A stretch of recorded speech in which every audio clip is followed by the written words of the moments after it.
I'm knitting a Genzi.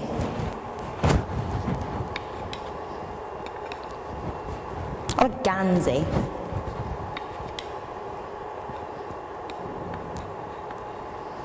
Not sure how you really say it.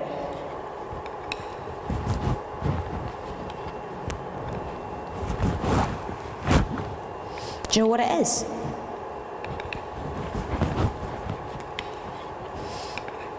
It's a jumper that the fishermen wear when they're out at sea. Wool is really good at keeping the water away from your skin. And if you knit it tight enough, it'll keep the wind out as well.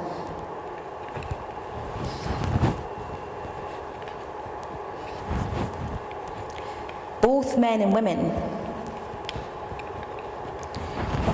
would knit these Genzis. Over time, each fishing village would develop their own pattern, intricate patterns of pearls and knits, cabling and ribbing, to make this wonderful pattern which identified each Genzi to wherever the origin was.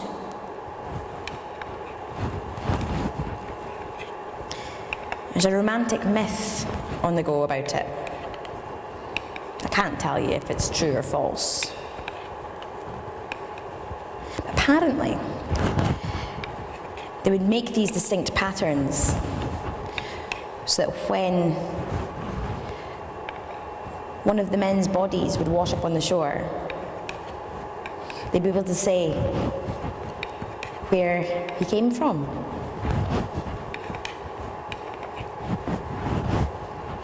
See, because the dead can't talk.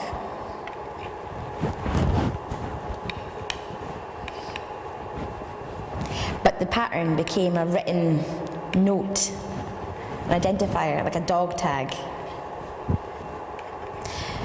See, that's the thing when it comes to the fishing. It's a dangerous, dangerous industry.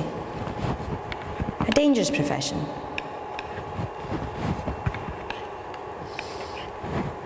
And for thousands of years, the sea is both mother and father.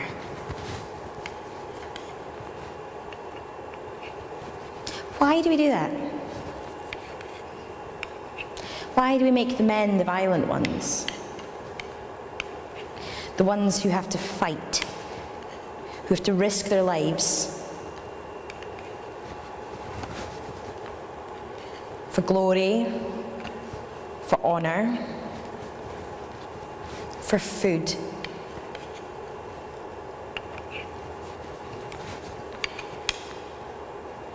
I think of my boys.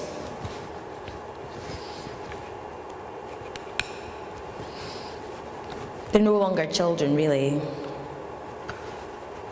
They're grown up so quick.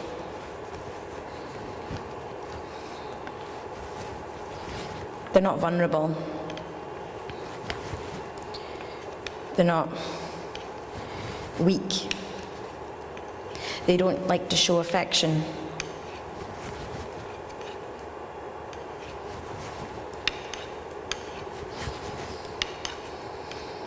My boys were always said to be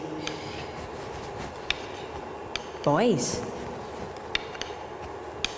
Their job wasn't to be emotional or to be sensitive. Their job was to be rambunctious and violent and competitive.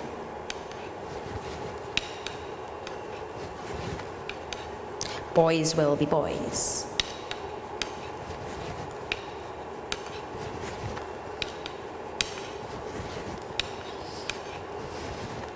I used to live in Burghead. I moved there when Roddy was about a year old. It's a small fishing community located on a promontory jutting out into the North Sea. It's a strange place. It likes its traditions, even if the traditions have only been around for 50 years. It was the Pictish capital of the North, they say. Like some sort of placemaking or branding or marketing.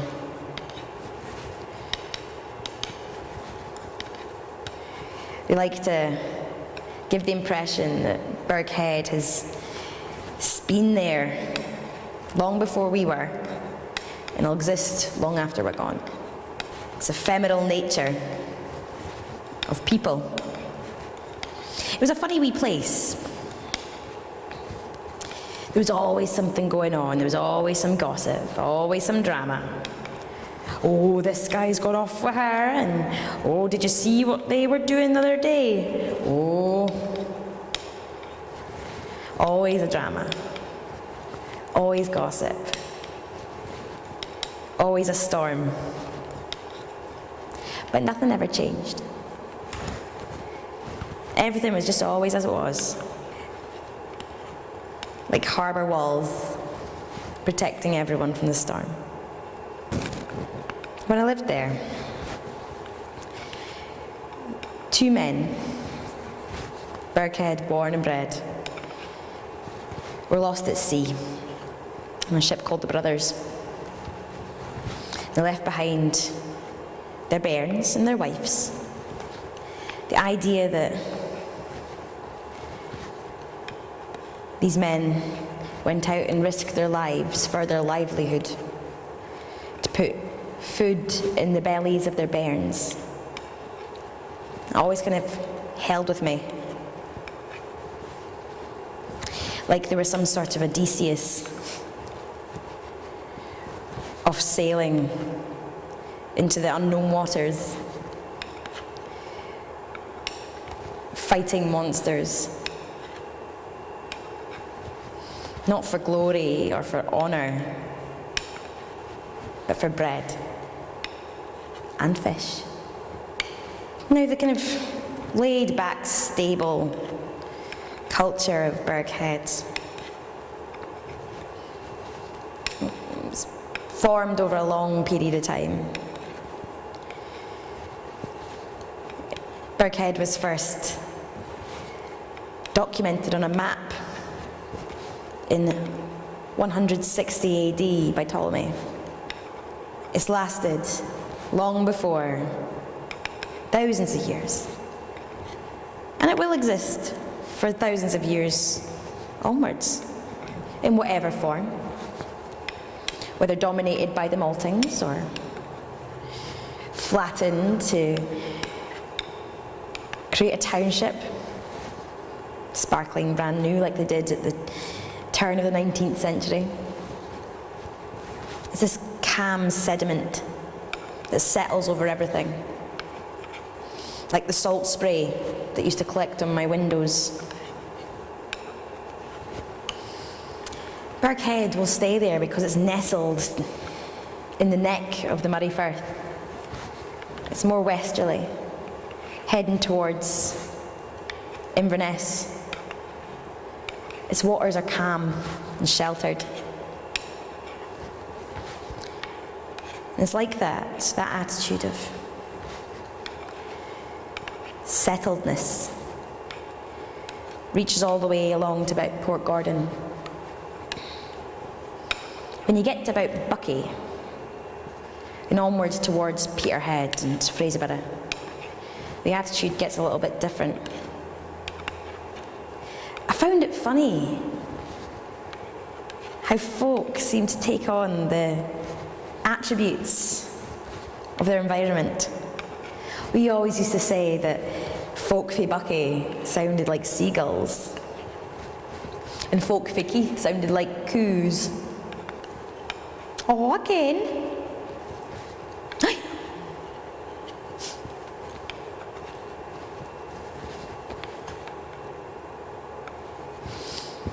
What I did notice was the attitude in Buckie compared to the attitude in Birkhead and Lossy. It gets a little bit more reckless the further east you go, really, as the Murray Firth opens out into the North Sea.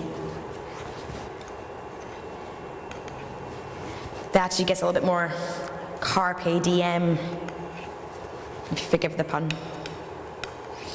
As if the men are aware of how limited amount of time they have, that every moment could be the last one. And it's not just the fishing, it's the oil too. These men are paid significant amounts of money to risk their lives out in the sea with all the monsters. Look at Piper Alpha.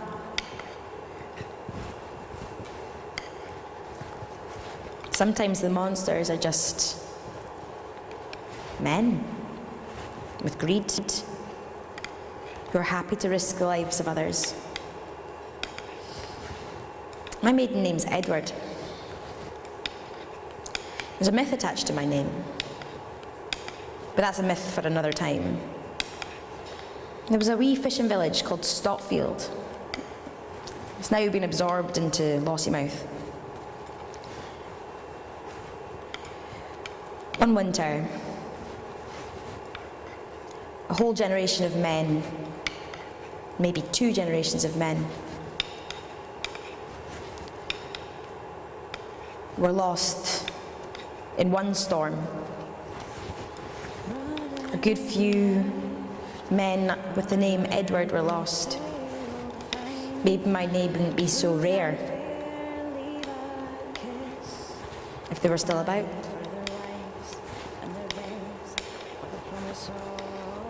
There's no saga for them. No legends, no statues, no ornamental tapestries. Just a few names in an archive in a library.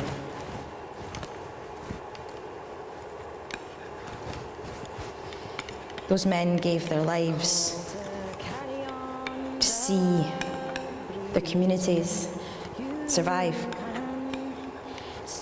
The reward wasn't glory, transcendence, and honor like the soldiers. All those soldiers who are tricked into giving their lives for something that doesn't even exist. They did it for something much, much more valuable.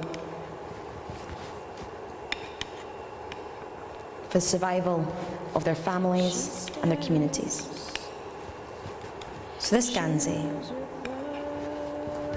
I wonder who's going to wear it.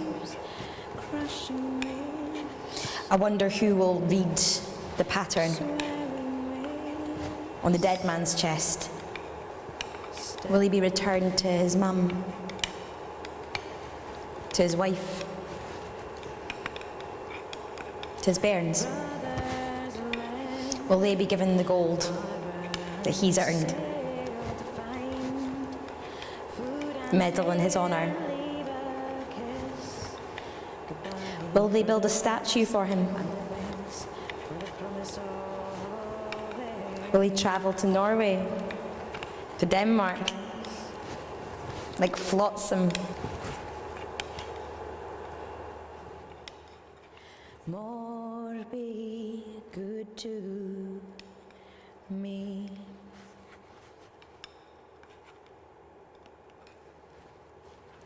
Call to carry on the breeze, only you